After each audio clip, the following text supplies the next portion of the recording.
share information from recording has begun. We're excited to share information from our knowledgeable panels and invite all participants to ask questions in the Q&A section that you can find down below in your Zoom interface.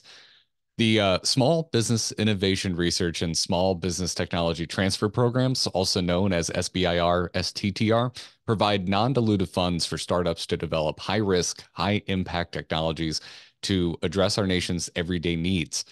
While SBIR and STTR is a great direction for acquiring R&D funding, there are many avenues that startups can explore.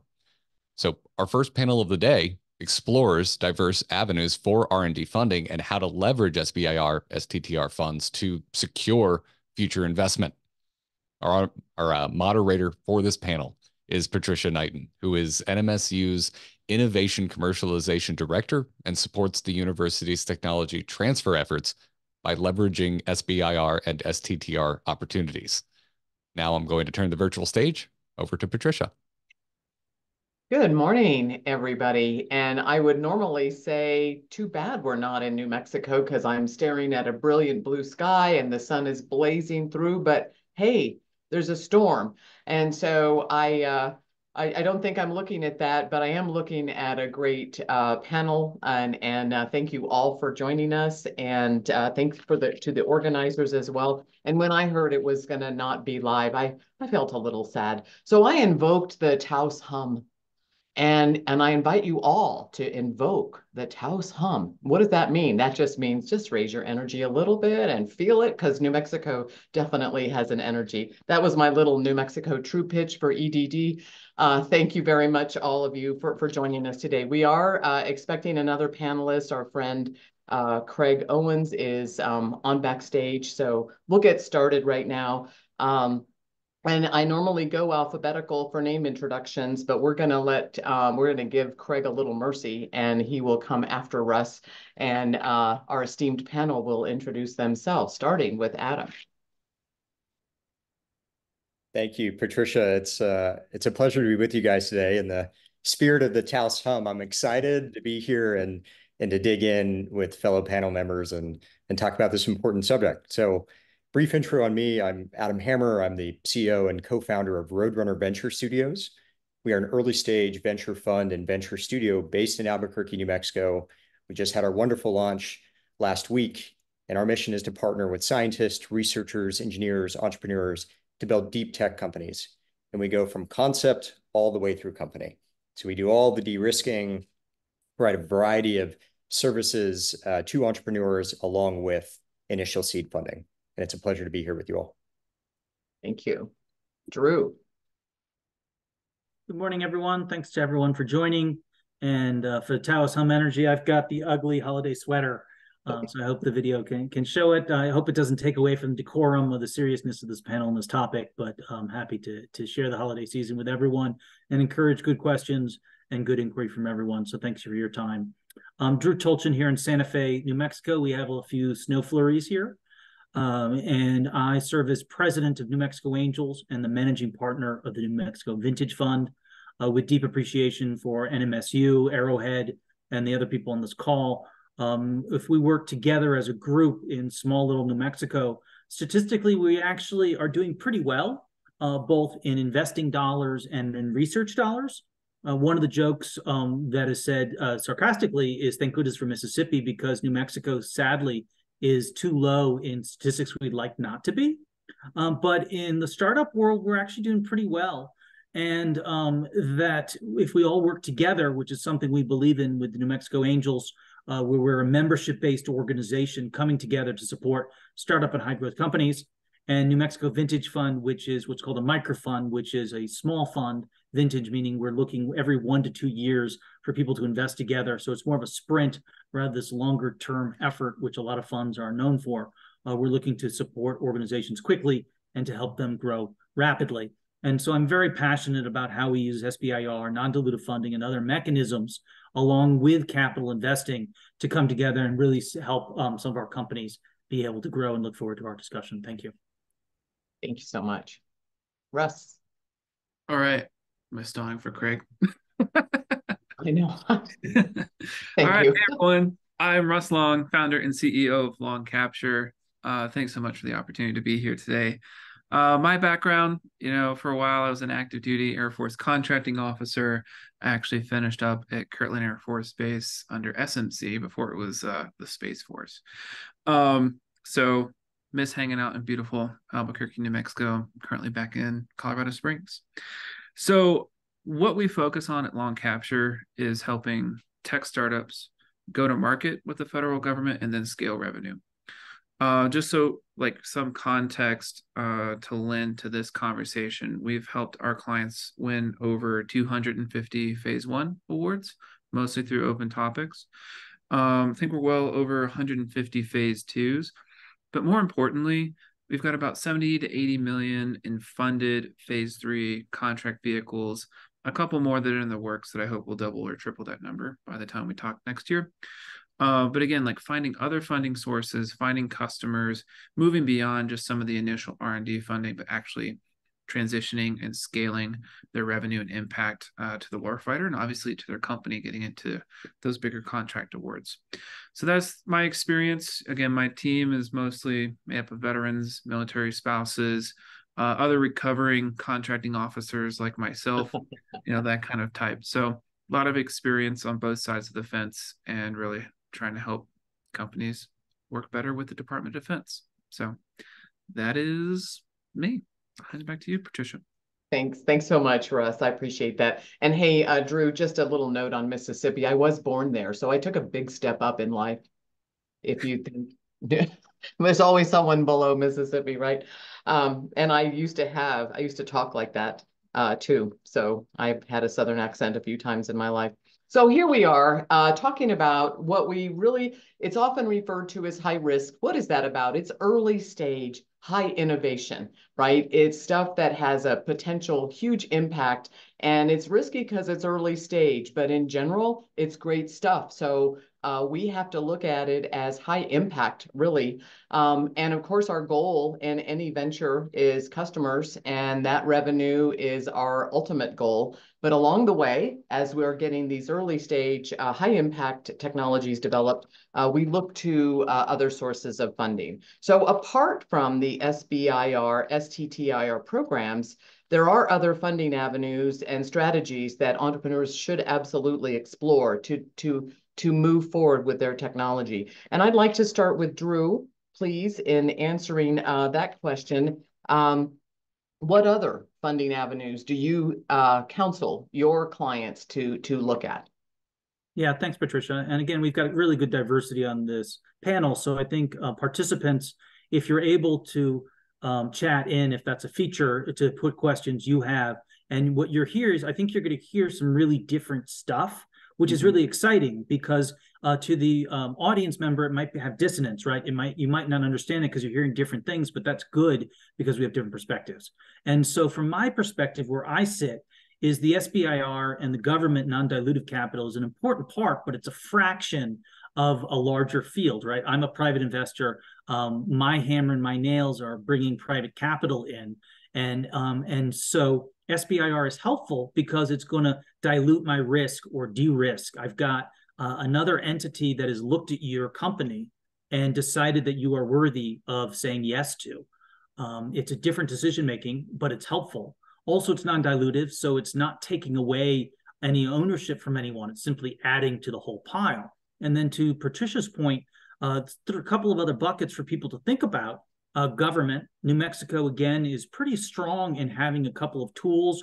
Our friends at NMEDD and NMFA, which is the New Mexico Finance Authority, NMSU also has a number of programs. So choosing a program to join, for example, an accelerator, Adam can share a little bit more about what they're doing at Roadrunner and the possibilities there. NMSU has their tech sprints. We just finished up FedTech yesterday. We just had Lanel do a cohort.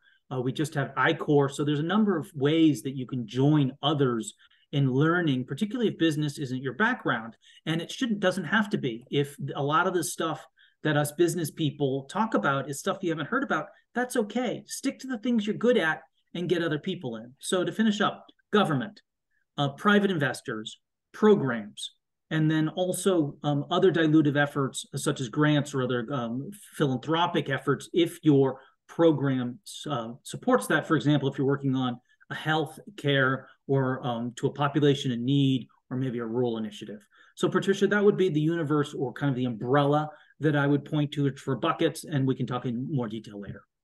Great. Perfect. Russ, I'll go to you next with that same question, and that is, apart from SBIR, STTR programs, what other funding avenues or strategies should entrepreneurs consider in a different, other than SBIR? Yeah, absolutely. So I'll go with Air Force because I know some of those numbers best. So the Air Force, like SBIR annual budgets between like 700 million and $1 billion.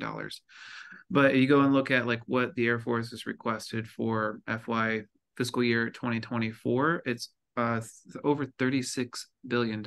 So that money is going to different program offices. A lot of it ends up with the Air Force research labs. So there's other pathways to access and get to research and development dollars. Like we've worked with some clients that were building some space propulsion technology that were able to get some great traction with the Air Force Research Lab, several $1 million in research and development funding because it aligned with what the Air Force Research Lab was interested in trying to accomplish. So that's a big piece. I'll echo state grants. Again, being in Colorado, they have an advanced industry grant program. A lot of it ties into matching. I've seen it done with SBIRs or private investment. So there's a lot of different pathways there. So look around, figure out what's going on with your state, if there's some opportunities there. Accelerators everywhere. They're all over the place. A lot of universities have them. A lot of nonprofits are running them. A lot of different variations. Some have and invest and do take a piece of equity. So it'd be dilutive, but others don't. And then finally, to echo and maybe play to these other gentlemen on the call, where I've seen a lot of traction, where like our preferred pathway at Long Capture to go to market and scale is having some venture capital backing really opens up a lot of doors, helps gain additional traction, makes you more eligible for some of these open topic SBIRs that are run differently than your standard topics and more traditional approach. But that's been very good for us. And then once you get beyond phase 2, if you're getting investment money, there's a lot of matching programs called TACFI, StratFi, Army Catalyst these days that play off of getting other investing sources like the grants, like venture capital, private equity, things like that. So it really starts to play well off of each other. So that's my 2 cents. Excellent. And so, Adam, I'll just switch that up because, and feel free to add, but if you could address how an entrepreneur should navigate that different landscape. We've talked about a lot of things, even with just the answers and your advice on navigating all those various funding sources, particularly particular considerations, in choosing between different options and how you set the stage for your company. It's a great question. Truthfully, I think the navigation is hard. Russ and Drew, laid out all the options really well. In truth, they each have different pathways, and that's what makes finding the right mechanism for your idea challenging. My critique on SBIRs and STTRs is oftentimes it's hard to navigate where they are, where they're being posted, how to think through their criteria, how to propose your idea. My advice on, as it pertains to SBIRs and STTRs in particular is, find a guide. You've got, 2 folks on this call, particularly with Russ and Drew, who know these areas really well. As an entrepreneur, I've had to navigate SBIRs in the past for companies that I've built. As an investor now, I sympathize with how challenging it can be to figure out what the playbook is. So find a guide. There are resources. The 3 of us can certainly be one. Let me talk a little bit about 2 of the other areas that were mentioned. So both Drew and Russ mentioned non-dilutive grant funding. This is a really important pool of capital. It's not talked about enough. So, particularly from philanthropy, there are some amazing philanthropies that are focused particularly on deep science and some, hard issue areas. Think Gates, Chan Zuckerberg, Emerson, Schmidt Futures. These are areas that, their entire mandate is to give non-dilutive grant funding for amazing entrepreneurs, scientists, researchers like those listening to this panel who are taking on some of the world's hardest problems. So try to look for philanthropies that are in your area of expertise And again, find a resource, whether it's one of us on this call or others that have applied for various philanthropic funding. That's a really underleveraged area, particularly in deep science. The third, I might just mention, as it pertains to my own work at Roadrunner, we're both a venture fund and a venture studio, which means that we're in the business of taking risks. So we partner with folks with an idea, whether you have SBIR funding, whether you don't, whether you've had any non-dilutive, we look at ideas that are defensible or disruptive, and our entire business model is to partner with folks at the very, very early stage of their ideation process. We don't run cohorts. We don't run a curriculum. It is really opportunistic based on the fit for our mandate. But there are a variety of wonderful programs, both in the state of New Mexico and nationally, thinking through FedTech, thinking through a lot of the amazing work that's happening with New Mexico Angels and Q Station and others, where there are programs that are focused on partnering with people very early on in their entrepreneurial journey. Excellent. Thank you very much. And I just looking quickly at the chat from Jeff Hall at Economic Development Department of New Mexico. It's an important thing to note that New Mexico is a state that has SBIR matching grants. And I personally have found them very, very useful in prior endeavors. Things that the SBIR program may not fund, et cetera, are eligible things to go do with your SBIR's matching funds in different states. And actually, we think it's a great reason to come to New Mexico, because in the old days, you could apply for those funds and have a New Mexico office. Today, you need to be headquartered here, which is even better because, again, that Taos hum has an impact. We have a great community, and our ecosystem continues to evolve. The number of accelerators, and really, Russ, I really feel like the I-25 corridor between here and Colorado Springs, that's nothing. That's kind of, we're almost in the same ecosystem at that stage, right?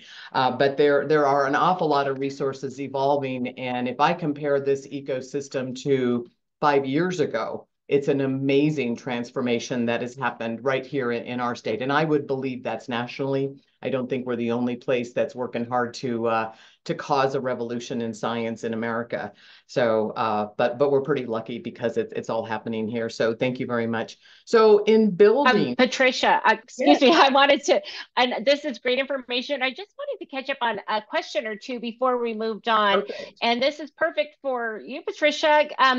Do you have any information to share in regard to secret patents and protecting trade secrets during the challenging area of IP theft and illegal appropriation of private innovation? That comes from the question directly, the Q&A. And then there's some questions about, how federal funding and foundational funding, those applications differ. So not to mess with your flow, but maybe we could, just drop in some of those answers there. Perfect. Okay, so I'll address what I know about secrecy orders in patents because I'm working with a few of those right now. They happen. And, if people don't know that, the U.S. Patent and Trademark Office literally has a vault.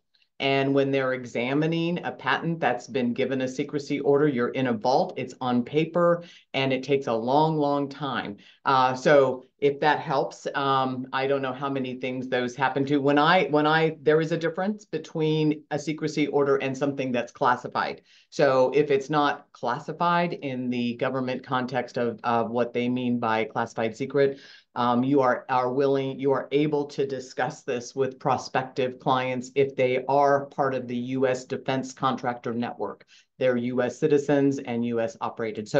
But isn't that the interesting thing when you get down to the trade secret and privacy and infringement's a big game right now? There are universities and entities that are literally causing infringement activity a lot. It's a strategy for generating income on patents that may not have been licensed. And so the infringement world is growing. What does that say about your trade secrets? In my opinion, you never disclose a trade secret. You just always speak to the benefits and never the how. And you will get that kind of guidance. It gets to be so tricky.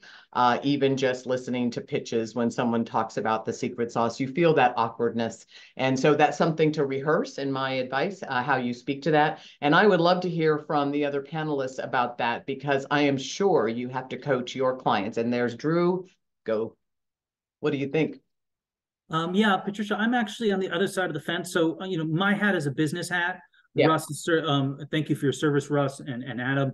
And he's specifically engaging with the government, particularly DoD and Air Force. My take is build a business and build a successful business. And trade secrets are incredibly important, but the fraction of IP that qualify compared to the number of innovators who think they have something secret. And so my advocacy for almost anybody is look to build a successful company. That company has IP as part of its value, but it is a company first. It is not a technology. If you only have a technology, SBIRs and some of this early stuff is helpful because you're discovering about the technology and you're trying to find its place in the marketplace. But my advocacy is build a company. That company has IP. You should be able to communicate about that IP, and a successful company can be helpful whether that IP is a secret or not. So that's my opinion. It won't work for everyone, but I think it works more often than many early innovators think about. And I would encourage everyone here to be able to have that communicability around it. But I welcome if there's a different opinion as well. Russ, do you have a thought you'd like to share on that topic? Particularly? Honestly, not really. Okay, great. And Adam, I would imagine you spend some time coaching your clients. Same excellent point, right? It's a business. Patents don't make a business, and a business doesn't always have to have a patent. But when they go together and you're out there trying to move a technology forward, there are times when you get in those awkward crunches about how does this work? So Adam, you probably have plenty of time coaching your clients. Can you share a little with the audience about that? Yeah, of course. I mean, two thoughts to Drew's very good answer. I mean, one I'd say is I like to remind people that we work with and the founders of the companies we invest in that there is a difference between technology and product. And I think it sounds nuanced, but I think it's a meaningful difference, which is to say that when you're developing technology, it hasn't necessarily been married yet to a market use case. And if you have a SBIR or STTR, it's not necessarily manifestation of product market fit.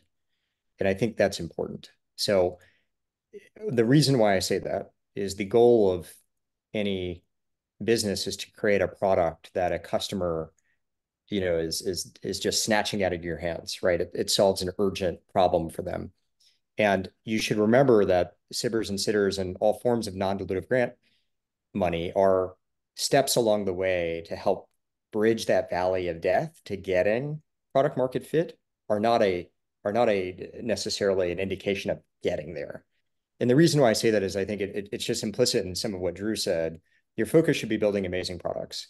You should be finding the types of non-dilutive grants that help support you along the way. And you should always be, thoughtful about solving around what's best for your business and being careful about the types of non-dilutive grant funding, because oftentimes they may not align with your milestones. They may not align with your product roadmap. Also, just to be fair, some buckets of what we mentioned have pretty onerous reporting requirements. So you need to be thoughtful about what are you solving for? What's the most important thing? And non-dilutive should fit within your vision. Don't change your vision because, I found this amazing grant, but I have to go do this. We see it too often from emerging entrepreneurs. That would be my strong push to folks. And isn't that something? That's literally a key thing because SBIR money can be compelling.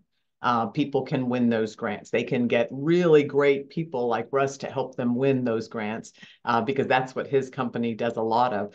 But if it doesn't align with your product market fit vision or your other elements of your roadmap and business plan, they're a distraction, and it's unfortunate because it could delay your launch into a product focused market. So very important. And I would like to add that sadly, our friend Craig Owens from Lockheed Martin's SBIR program just messaged in. There were little technical difficulties, but ultimately he's not going to be able to join on this platform. He works in an environment where there's some limitations on where he can go. And sadly, he is someone who I think helps share that important product fit because he's Lockheed Martin, because there's so many SBIR, STTR programs in defense. They are the largest investor in research in America. So there's lots of SBIR funding there. He can actually, through Lockheed Martin, who is, the second level of the Air Force,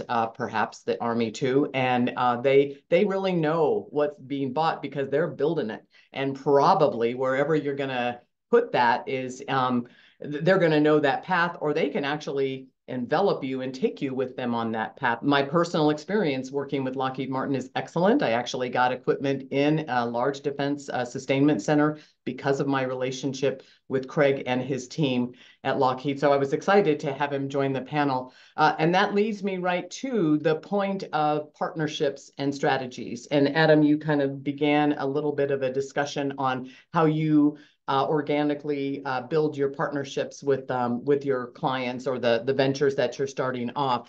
So I would like to hear from each of you, and I'll start with you, Adam. What role does collaboration and partnership play in securing funding for these early stage products, and how can entrepreneurs maximize those opportunities? It's a great question. Everything we do in this industry and company creation and company building and product building is collaborative, and it requires, it's a two-sided marketplace, which is, I think, alludes to my comments earlier. Not only do you need partnerships on, who you're building for, the potential customers, the corporations, even the government, should they be an end customer, you also need customers on the other end, which is with research institutions, with folks that help you de-risk that technology. So think both ways as an entrepreneur. What do I need to do to build the product, and what relationships do I need to have, whether they be with venture funds or accelerators or folks like Russ's company to help think through, again, how to support the product development. And then you need to be doing all the customer discovery work and potential customer work on that end. That applies as well for all non-dilutive funding. So that same playbook should apply. Again, if you take one thing from this conversation is don't change your model based on non-dilutive. Find the non-dilutive pockets that align with the model for product development, align with the vision for your company and your product. So do that same playbook when you're thinking through, can I go get money from Chan Zuckerberg? Is there a pot of money, within the state that I'm existing in? Make sure it aligns to your roadmap for your company, and that it aligns with your vision for your customers and your research partners. The ways that entrepreneurs can, partner with, I can speak for Roadrunner and I can't speak for the rest of the organizations, but for us, I mean, we're in the business of partnering with entrepreneurs. That's nationally, not just in New Mexico. Our headquarters is there, but we are always looking for new ideas, which means, maybe you've got an idea for a company and you want to bring it to us and partner with us in building it. We're also in the business of betting on people fundamentally. So even if you don't have an idea, you can come explore with us and join us as an entrepreneur in residence or a scientist in residence. And we can build around some of your insights and help you discover what you might build next. So a lot of ways to partner with us, formally and informally. And I think the key point on collaboration is it's key. It's key to both non-dilutive grant funding like SBIRs. It's also key to all your product development work. Excellent. Russ, collaborations and partnerships, would love to hear your perspective on how you guide and their importance for your clients. Could you ask that a different way? Sorry, I've been messing around in the Q&A answers. Oh, I know. There's action in the Q&A, so I'm going to let Kathy jump in whenever she thinks the time is right, but I'm doing the same. So what role does collaboration and partnership play in securing funding for high impact R&D projects? How can entrepreneurs maximize these opportunities? How does your organization counsel them to do so? Yeah, I'm going to echo something that Adam's already hit on, is a lot of companies, maybe they haven't figured out their product roadmap yet. And so they'll jump at these different topics or topics that come out and kind of on a whim decide like, oh, that kind of fits. Like, I want to go that direction. So they need to be very purposeful in deciding like, what's the product market fit? What's the direction I want to go? And then building a strategy around making sure that fits. So where I actually see way more success in, again, getting some initial awards, but then scaling after, is you've kind of already figured out what you want to do commercially. Maybe you've already got a few million in revenue commercially, and maybe there's some slight tweaks to make to it for a defense use case, but you're not completely changing and altering your roadmap. So then to your question about partnering, then it becomes a question of like, okay, I've got that roadmap figured out. Now, is this something that the Department of Defense is going to buy directly? Like, am I going to be going to end users and program managers and selling to them directly? Or is it a better play to go to someone like Lockheed and partner, and they're going to be the integrator on a larger contract opportunity down the road? So what we try to start with is always like that long-term vision of where's this actually going to scale within the Department of Defense, and then make our strategy around that. And then let's say Lockheed or Raytheon or whoever would be that potential integrator based on the technology. You can approach their offices around specific cyber opportunities, and then we'll partner with you and kind of lend some of that credibility, can weigh in on like what the transition would actually look like. So those are some ways to kind of build that roadmap, make sure it's aligned with what you're doing as a company, you're not getting off track, and potentially partnering. So I hope that answered your questions. That's great. Drew, collaboration and partnerships, I think you probably have a very good point of view looking at the business approach that you take with companies. How can entrepreneurs maximize these collaboration and partnership opportunities? Yeah, thank you, Patricia. So 3 points come to mind. The first, when we're talking about collaborations, partnerships, we want to start thinking about our team and the people, because particularly in New Mexico, it can be a challenge to find all the talent needed to grow an early effort, particularly when we're scraping with fumes on capital and so forth. And so I want to encourage all of us collectively to think about the partnerships and collaborations that are needed to have the talent so that these vehicles, these companies that we all care about, can start to grow and be the hockey sticks and the rocket ships for good. So that may look a little different here in New Mexico, right? We may not have quite as much graduating talent. We may find some white-haired, some silver-haired folks, some people who've been there, done that, who might not want to do this full time. But to think about who you need, the skills you don't have if you're the entrepreneur, your shadow area, meaning the things you're not good at or don't like, and then the talents that are needed in the company so that that company can be successful. So let's start with the people. Number 2 is when I think about collaborations, I'm thinking about some of our really great programs that are available to any innovator here in New Mexico and can be long-term partners. So a shameless plug to our NMSU folks. I'm sure that they're going to share a lot more of their programs.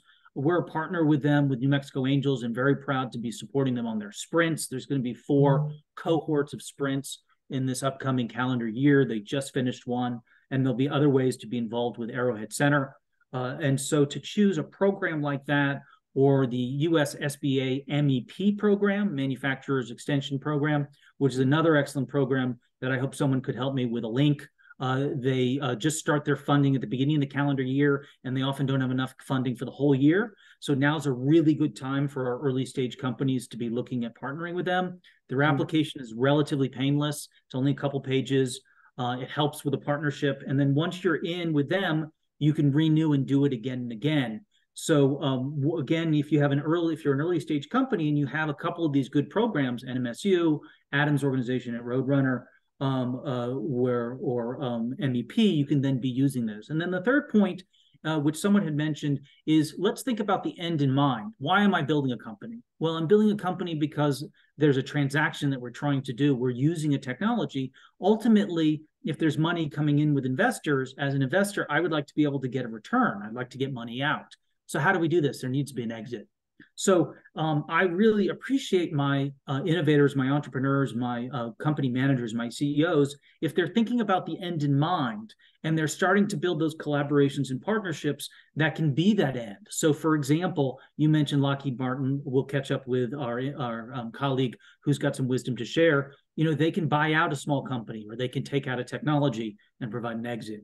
Someone mentioned grant funding, philanthropic grants, which I want to emphasize is usually very, very rare in business, but it could happen. So we had a genetics company that's here in New Mexico that's growing, and one of their innovations could help Alzheimer's. And so they are building relationships with the Alzheimer's Foundation, very strong organization, lots of science behind it, wide distribution, good PR, all the things you want for a startup, right? So that relationship makes sense. And so think about who could be a strategic, who could be buying your product, or who could be your exit, and start those relationships now. Who do you know that's a human being there that you can start building a human relationship with, and start doing your collaborations and partnerships through actual other people that you might know or be able to meet. Thank you. Excellent. Very good. I'm just going to jump over here to a couple of things I see in the Q&A and chats.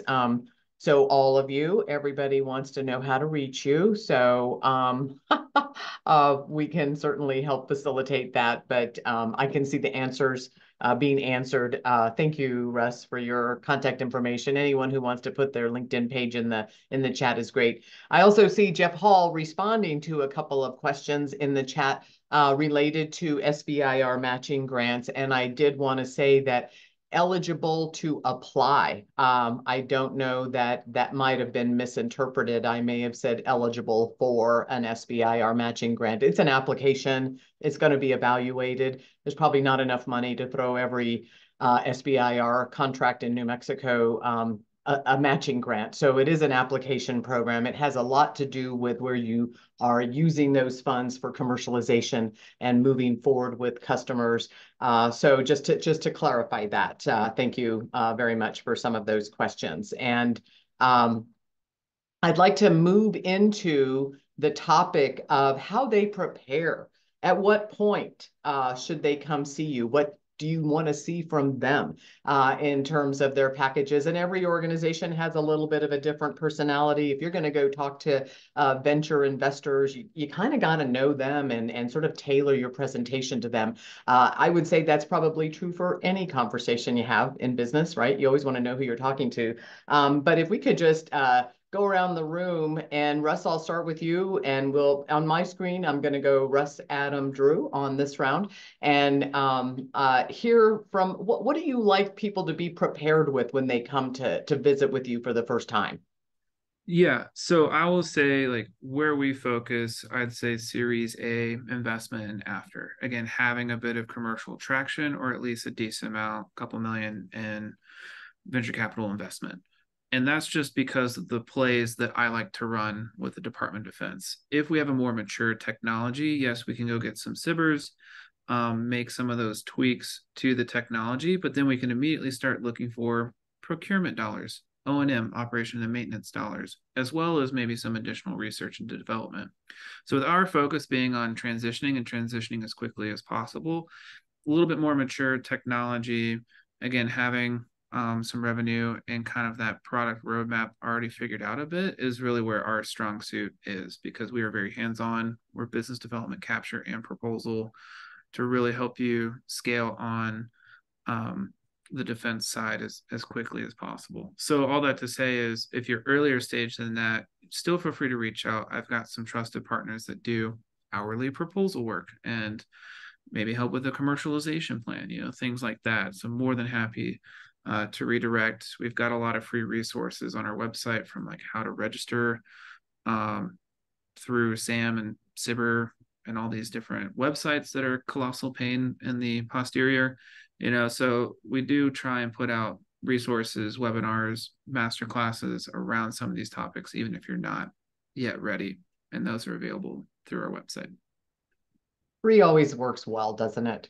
And there's a question that's coming in, Patricia. I think this would be great to kind of look at perfect. this. We have Roman asking if there's a funding mechanism to help a professor with the technology to hire staff for a company. Students who are interested to accept jobs a year before their graduation, and it's often difficult to get them into a startup without funds with a stable salary. So any advice for those profs looking to start their technologies and hire a team?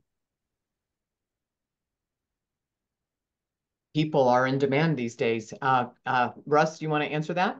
I mean, I'd say STTRs are probably one of the best pathways. You're talking about an earlier stage technology, even the open topics we've seen earlier, TRL, technology readiness level, companies get traction.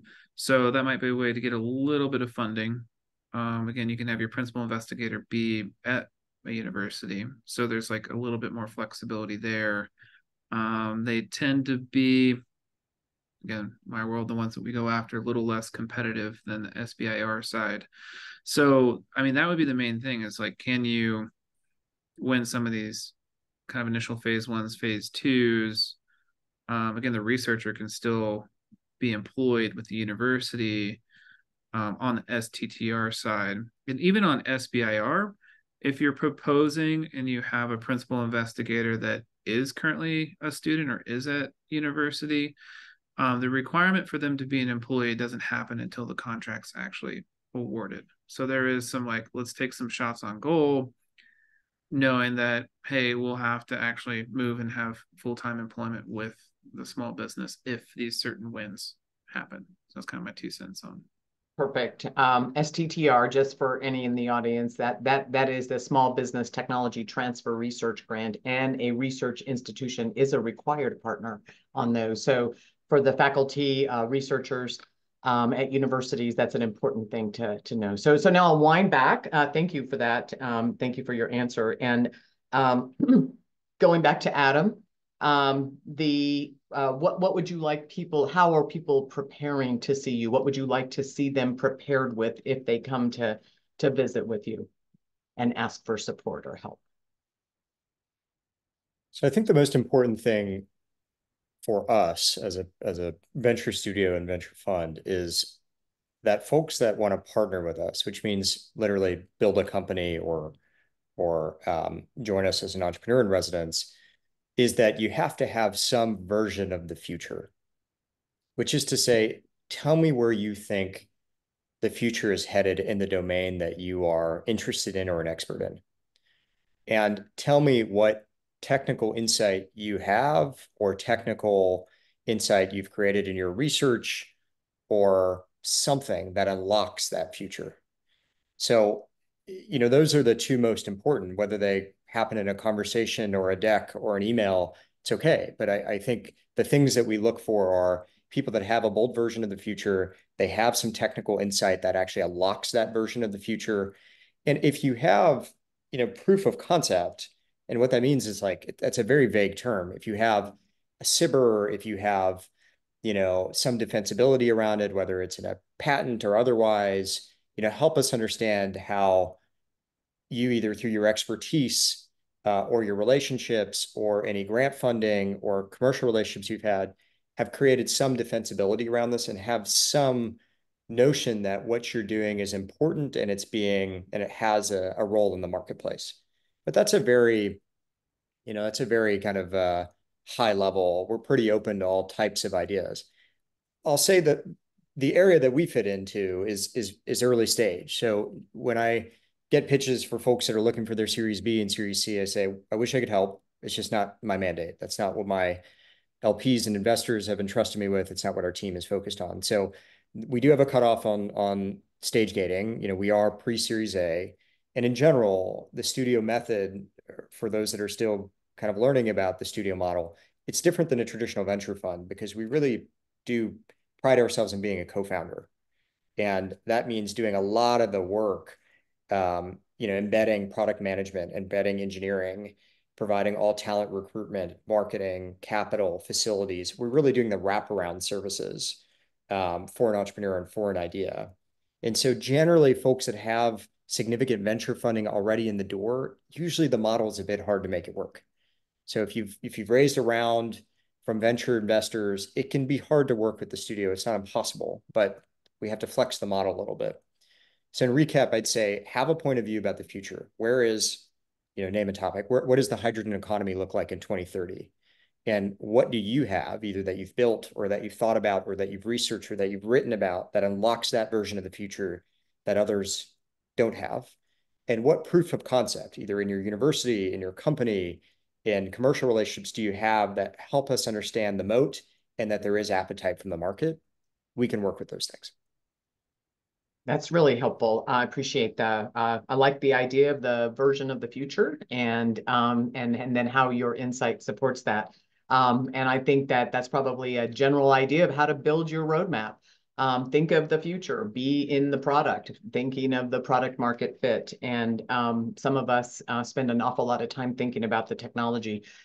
In terms of early stage, and if you're prepared to and come visit with these folks, I do invite you to explore the Arrowhead Center sprints and some of the other things around, because a lot of times, and this happens in my office often, someone will come in and I've got this great idea, you know, but there's no form to it. There's no future. I can't see it. And so I do think that getting into a program that can push you into business model thinking will at least give you that basic platform. And those things are free in the ecosystem, and they are a great next step before you start having every conversation you have. I can guarantee you, if you pick up your package and you put something together and you go talk to any of these three gentlemen, you are going to learn so much.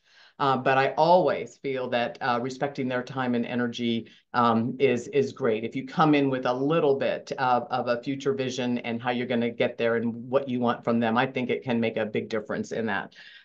So Patricia, and just briefly, you know, kind of taking that theme, we've had a few questions pop up that really are focusing on, you know, high risk, you know, R&D funding, some of those trends. And then if anyone would like to kind of put on top of that what the DoD is looking for, I know that's a very broad question and I can put some resources in the answer, but I just wanted to see if you all had a little, you know, few tidbits with that. Certainly.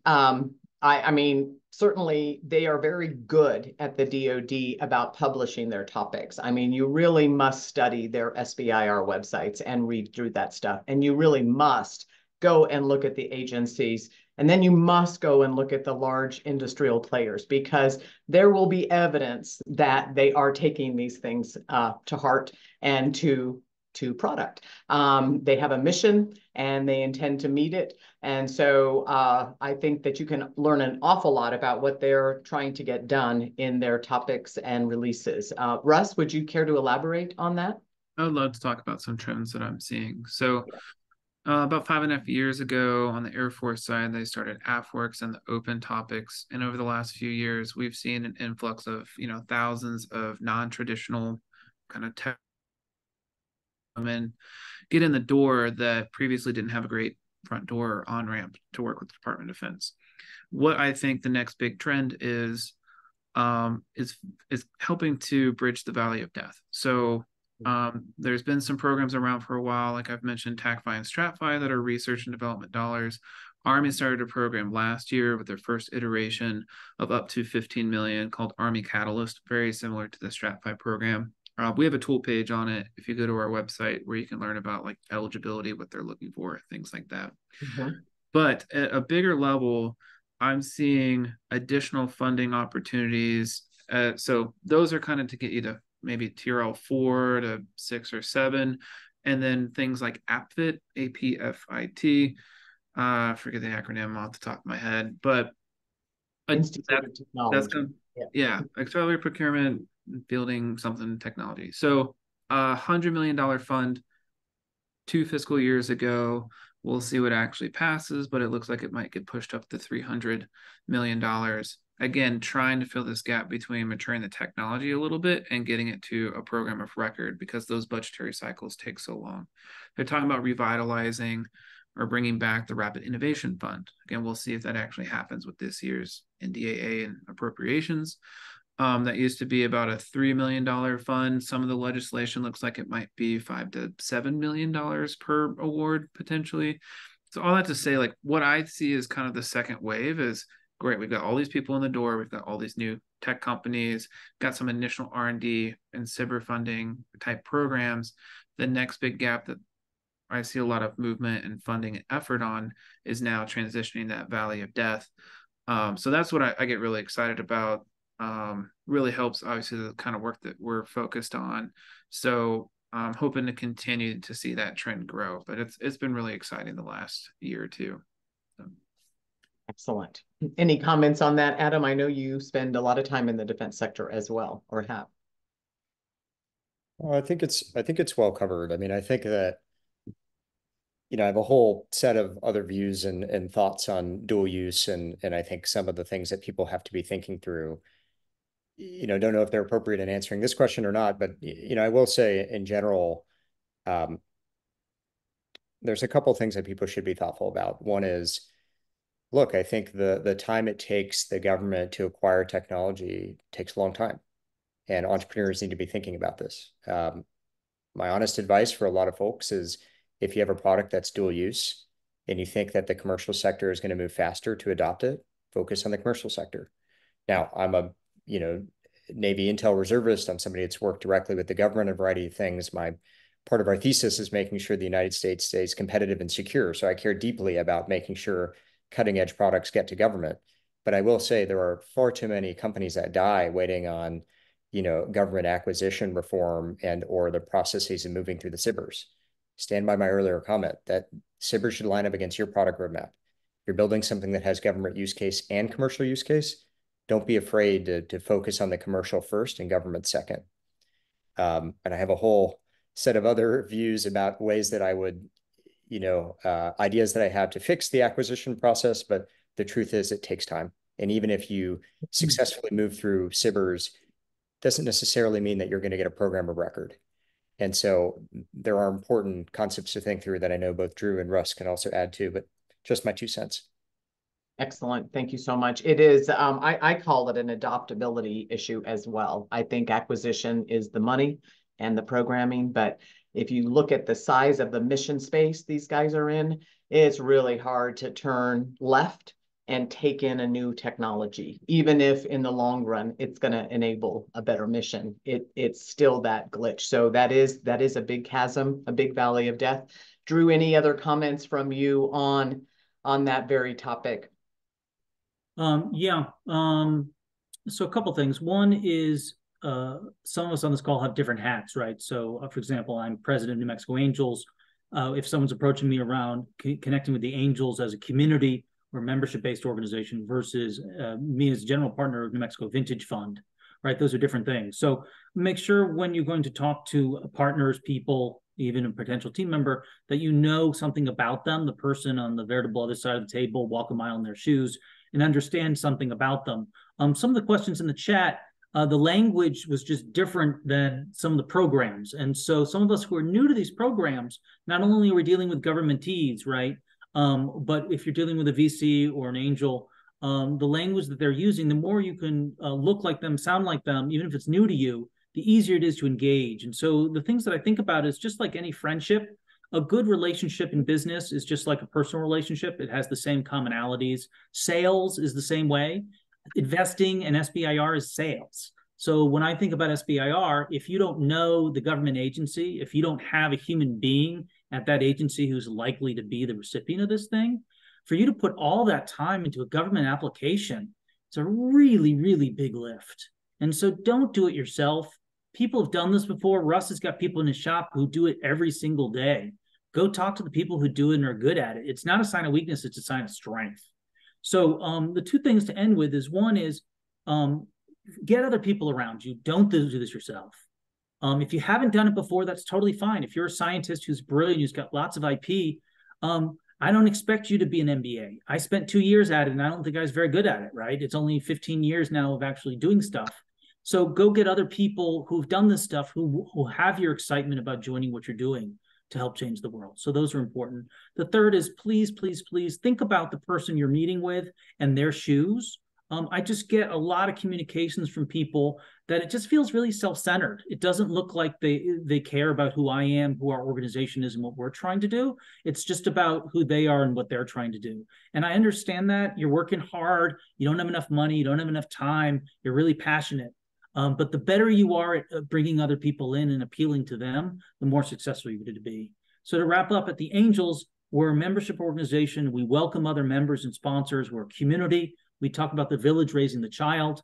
And so you can see on our website, nmangels.com, and our events. And also we invite people to write op-eds that we get work with the local papers on. So we want the community to succeed, and we want you and your company in the community to succeed. but we can't help everyone. We have to love all our children. And the more you're prepared, the further you're along, the more you've solved some of these puzzles, or you have people to help you, the more other people can help you. And so we salute you for what you're doing and for being on this call. We thank NMSU for being a partner in the good work they're doing, and we want to see more things happen next year. Thanks. Excellent. Fantastic. So that's a perfect segue into kind of the looking at the future of research and development funding, the landscape. People would view all three of you as experts in looking to the future. And so I would like to hear from you all as funding acquisition experts. What trends do you foresee in the landscape of high-risk R&D funding? What should entrepreneurs do to prepare in the future? Drew, hit me with a begin the cycle. Thank you. Okay, gotcha. I think it's going to be a challenging year, 2024. We've got a lot of mixed messages in the world, in the marketplace, in politics. And so that creates opportunity, but it also creates a lot of challenge.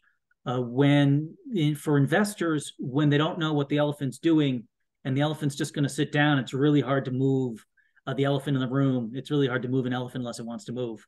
So you might have to be really patient. There isn't less capital in venture and an angel world than there was. We haven't had a stock market calamity, but there's a lot of uncertainty.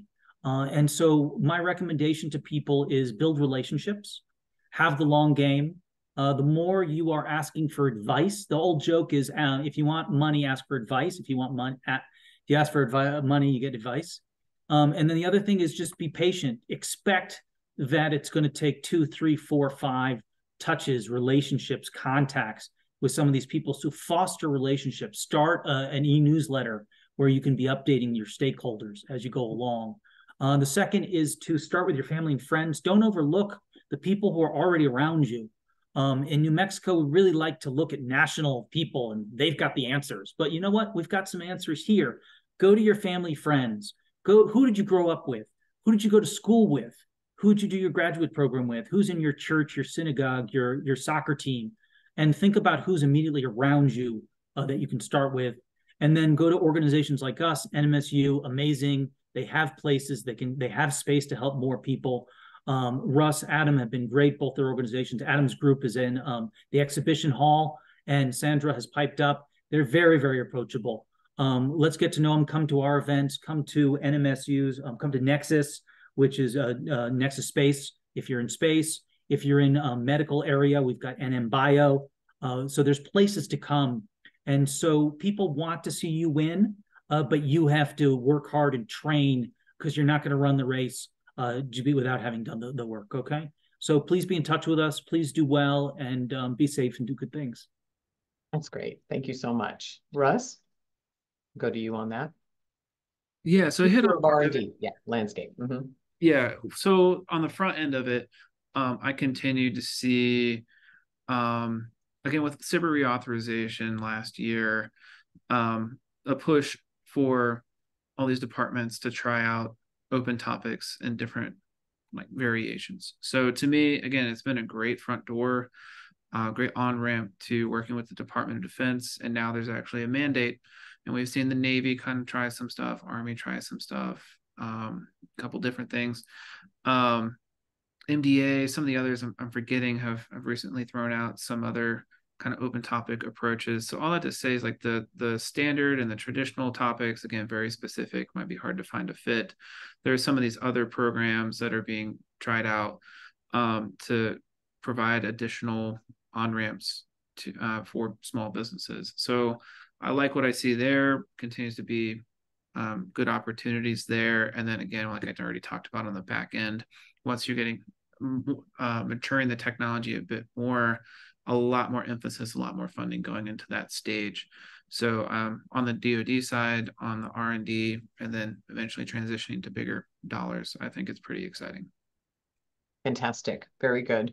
Thank you so much. Adam, just your comments on the future of the research and development, investment, and funding landscape, trends of the future. So I'd say maybe 2 or 3 things just to add to what Drew and Russ said.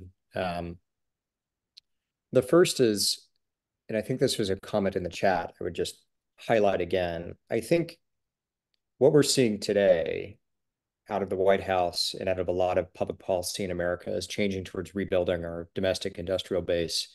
Think of things like the Inflation Reduction Act, Science and Chips Act. There is a plethora of funding that is going to really meaningful science and technology throughout the country. Some of it is being allocated at the federal level, some of it is at the state and local level. So, one thing to keep an eye on is I think that there are more pockets of funding that are becoming readily available. I'm a huge supporter of that kind of shift in public policy. And I think it's good for everybody that's on this webinar and who are building ideas that are eligible for non-dilutive funding. So key point there is, there are important tailwinds on non-dilutive grant funding from government. People should be tracking. And I think we have yet to learn, and we'll learn more from the Commerce Department and the Department of Energy and others that are leading the work on distributing those grants.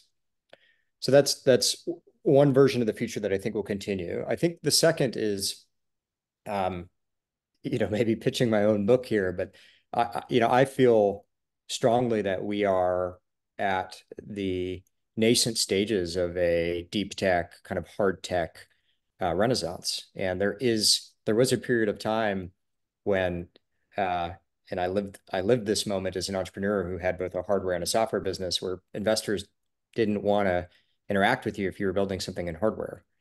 And it was hard to get things funded, no pun. I mean, high capital costs. And there was a moment where, SaaS was the only game in town. I want quick replication, repeatability, low cost, low dollars. I actually think that's changing. I mean, Roadrunner is on a mission to make sure that changes. We think that, ideas, both software and hardware, should get equal merit. And I think that we're at a moment where there's a lot of important hardware investing that needs to happen, particularly in deep tech. So I think one element of the changing landscape is, I think hardware is back, and I think more investors are paying attention, and you're no longer penalized for having high capital cost or high R&D. I think the third concept is that, maybe me being optimistic, I do think that there are more folks that are paying attention to the fact that there are way too many avoidable ways that companies and ideas die, particularly in this like early stage, in this kind of valley of death, pre-product market fit. And one of them, as I stated earlier, is that, there's a lot of trouble navigating, finding out where these non-dilutive grants live, how to think through the application process, how to write them, how to understand the criteria. I think that very first stage of navigation, I am seeing more efforts around creating online resources and open sources that list them and aggregate them. We still have a lot of work to do, but it's heartening to me that we are doing more as a country, integrating between the state, local, and federal level to make sure that all entrepreneurs, scientists, and builders know what's out there. There are more and more online resources. So in recap, maybe the three things that I think are changing in the future that are pertinent: more federal funding, more dollars, more online resources that help you navigate. And the third around kind of a renaissance around hardware and deep tech in particular. Excellent. Good. One of the trends that I think I would add to the discussion is that national security and defense are taking an interest in things that are really global security threats that you wouldn't normally think. It's not a weapon, it's food and food security. It's not an airplane, it's a healthy grid. And so the convergence of the interest, disease management and prevention, all of those are national security and defense. So we've had a lot of discussion about defense, and of course we know they have the largest budgets, but NIH, other agencies that do SBIR, STTRs, and I always spell it out, SBIR, because there's a lot of people in the space sector who will think you're talking about an infrared radar if you're not careful. So I do that. It's a little tedious, but think of all things, and we're doing so much in energy. Energy is a huge defense concern. So don't limit your view of the future to a particular agency. Be very diligent about scanning. Okay, this is the time when we allow the audience, who's been very active, so far, and thank you very much to ask any final questions if there are any. So yeah, thanks, Patricia. We did have a question come in over chat. It was a few minutes ago, but it was directed towards Adam. What about companies that have founded but realize they need help and are trying to create partnership or engagement support? So talking about that co-founding piece, but the next steps there. Yeah, it's a great question. Thanks. I saw that in the chat. Thanks for bringing it back up from Mark. So first of all, the model's flexible, and that's the most important thing that folks should know. Yes, our strike zone is generally to co-found companies, but we do work with companies that have been previously founded. And to my earlier point, I think the key parts are that you're pre-Series A, you don't have a ton of venture backing already. And generally, the way that we work in that context is a company in residence. So as opposed to an entrepreneur in residence, if you have a team already, you can actually reside in the studio and work with us for a period of months where we can de-risk you and accelerate you towards your first customer and first outside round. So we don't always need to be at company formation. It is what a lot of our work is, but we have a myriad of ways that we work with companies who are already founded and certainly are open to that and are eager for that. Thanks for the question. Great. Anything else on that end, Kathy? I don't see. No, we have a question actually in Q&A. And really, I'm just going to read it off here. So in order to bring manufacturing to the US and begin to invest in research and development, looking to transform and innovate ways to accelerate outdated interfacing methodologies currently in practice that are preventing us from outpacing autocratic practices. In what ways would you like to see innovation related to accelerating, and how have solutions transcend the current process?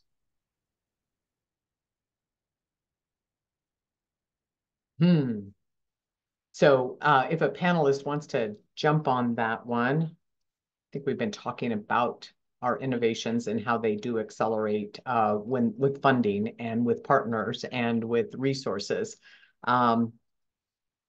Patricia, go ahead. Okay. So we talked to one of our labs. We had a department that was working on innovation. They'd been working with DoD. They thought they had some commercial applications. One of them was a medical opportunity that could replace cobalt-60. Right. So those of us, I don't know very much about it, but essentially there's an era when using cobalt was a positive thing. And so the government was actually getting it out into a lot of places. There's more or less 100,000 of these. They're used in hospitals. They have a lot of valuable medical properties. But if that gets out in general, it's not really a good thing to kind of have in our environment, and it could be misused and things like that. So there's a motivation to substitute what was an innovative technology with the next generation of something that's a little bit more environmental, a little bit more tech focused. And so what we were talking about is how do we help communicate to the general management who have to manage this risk now. Cobalt-60 now has a cost. You have to manage it. You have to take care of it. You have to report back to the government about it. And so we can save you all of those costs with a new technology. And so we're putting forth a business solution, even if it's government, of why there's a cost replacement, how we're helping to improve your life, reduce your pain. And so that's how we were thinking about using this new technology. And so that doesn't exactly answer, but to me, that's where my mind went about where the solution is, how, again, the product becomes in the marketplace, how it fits instead of just being better technology for technology's sake. Like that. Any comments? Yeah. Oh, I'm sorry, Kathy, go ahead. Yes. Well, and unfortunately, we are at time. So I would like to thank the panel, and for everyone who has been asking questions, thank you. There has been contact information dropped in the webinar chat, and you're also welcome to follow up with us, and we can share that as well. I would like to ask for a virtual round of applause for our panelists. Absolutely. And any last words before we let our MC take it away? Any final takeaways from any of these esteemed panelists is welcome at this time. You guys have been great. Maybe one thought and one request for folks. So one thought is, if you take anything away, again, have a version of the future, think through your product, and make sure that you think about non-dilutive funding as one tool in your toolkit that should not take you off your end result of what you want to build. non-dilutive funding is not necessarily a manifestation of product market fit. It's really important. It is an important tool, but not product market fit. The second thing is for folks that have been in the chat, there's ways that you can submit ideas on our website. So if you have a great idea, you want it reviewed by our team, feel free to go to roadrunnerventurestudios.com and you can submit directly onto there. Thank you. Fantastic. Closing comment, Russ, from you. No, I love it. I'm just going to echo what Adam says. It should complement your go-to-market, your vision in the future. I see too many companies get to the end of a phase 2 and then they're like, all right, now I'm going to go look for a customer. It's like, oh my God, that should have been from day one before we even start submitting to a phase 1, thinking through how we're going to leverage this to get to where we want to go. So excellent. Fantastic. Thanks, Adam. Good. Thank you all. What an esteemed panel. It's been my pleasure to work with you. I learned a lot, and I bet the audience learned a ton. So thank you so much. Garrett? I want to thank the panel again. Echo your thoughts there, Patricia. It was great. Some really nice resources there for exploring avenues for R&D funding. We're now going to go to a short break. So make sure to take advantage of this time. Go and visit our virtual expo hall to connect with ecosystem support organizations and SBIR, STTR agencies. Our next panel starts at 11:05. So during our break, take a moment, check out the exhibitors. We'll see you again very soon. Thanks all. Happy holiday too.